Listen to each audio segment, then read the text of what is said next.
O sanlar necə də mənə haydılar, ömrümə günümə şəfəq yaydılar. Geçən günləri qaytarsaydılar, gələn günləri qurban verərdi. Aycan, bunu sənə görə oxuyacağım ha. Quranda belə bir şey yox. Canlı ilə girəsən. Sən yaxşı oxuyarsan və yaxşı kişisən.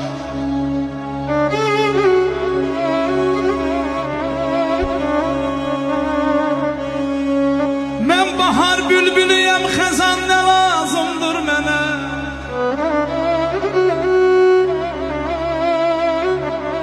Mən bahar bülbülüyəm, xəzan nə lazımdır mənə. Günüm keçir ah ilə ey dostlar, hicran nə lazımdır mənə.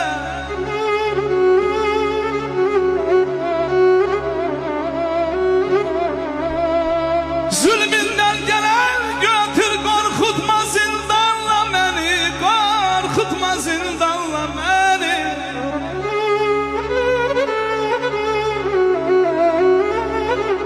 Zülmündən gələn götür, qorxutma zindanla məni.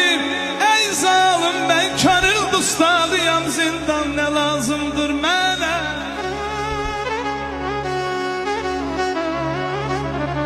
Az könlümün bağbanı yol koyma sana bu gəzliyim, koyma sana bu gəzliyim. Az könlümün bağbanı yol koyma sana bu gəzliyim. Sonsa eğer gəzliyim, bağban ne lazımdır mənə.